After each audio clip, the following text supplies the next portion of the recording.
ఇది గ్రంథమా, ఉద్గ్రంథమా, మహాగ్రంథమా, కావ్యమా, మహాకావ్యమా అనే విషయం కాదు. The attempt. ఒక దర్శకుడు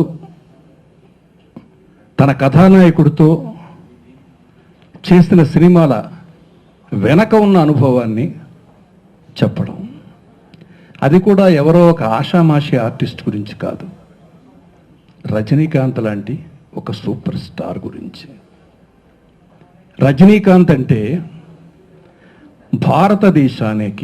భారతదేశంలో ఇప్పటి వరకు the one and only superstar of India is none other than Rajinikanth.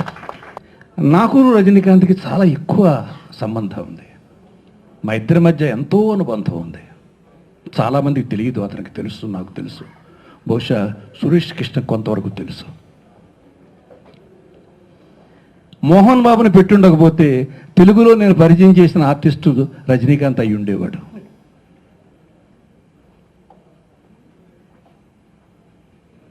నా దగ్గరికి వచ్చి అప్పటికే ఒక్కరోజు ముందు నేను మోహన్ బాబుని బుక్ చేశా తూర్పు పడమర చిత్రానికి. ఆ పాత్ర తమిళ్లో తను వేశాడు. నేను కారులో వెళ్ళిపోతుంటే గేటు దగ్గర నిలబడి ఫోటోలు చూపించి నా పేరు శివాజీ అని చెప్పి ఈ క్యారెక్టర్ అడిగాడు. ఇది నేను చెప్పదలుచుకోలేదు, ఎందుకంటే కానీ తను ఈ క్షణానికి గుర్తుపెట్టుకుని ఎప్పుడు చూసినా సార్ ఇంటి దగ్గర నేను నిలబడి ఆయన ఫియట్ కార్ ఆపి నా ఫోటోలు చూపించానని చెప్పే మహా వ్యక్తిని ఇవాళ ఎవరిని చెప్పగలమండి? ఇవాళ పుస్తకం ఇది, కానీ ఒక 50 సంవత్సరాల తర్వాత ఇది చరిత్ర. దీనిలోకి వస్తే భాష గురించి అతను రాయడంలో చాలా సమంజసం ఉంది. చాలామందికి తెలుసుకోవాల్సిన విషయం ఏంటంటే, భాషా సినిమా వచ్చిన తరువాత సినిమా రంగంలోనే స్క్రీన్ ప్లే టోటల్గా మారిపోయింది. ఏం బ్రదర్? ఈ రోజున మనం చూస్తూ సర్రని కారు వస్తుంది, వెనక నుంచి వ్యాన్ వస్తుంది, రెండు పగిలిపోతాయి, ఆడ విదైపోతాడు, బ్లాస్ట్ వస్తుంది, బ్లాక్ 1932. ఇంకోటి జరుగుతుంది, ఇదేంటి బ్లాస్ట్, ఏదో ఒకటి ఎడతాడు, నరికేస్తాడు, వచ్చేస్తాడు. ఇంటర్ వరకు చిన్న ఒక లింక్ ఇస్తారు, ఓ పాయింట్ లీక్ చేస్తారు. ఒక క్రియేషన్, ఏదో జరగబోతుంది, ఏదో జరుగుతుంది, హీరో ఏంటి, ఎందుకు చేస్తున్నాడు.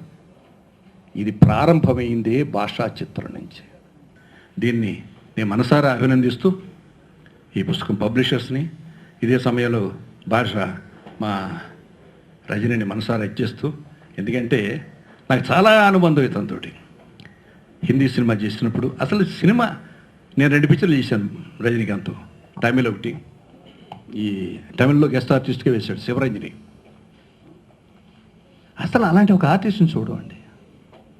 ఇప్పటికీ అతను కూడా ఒకే ఒక కుర్రాడు వస్తాడంతే.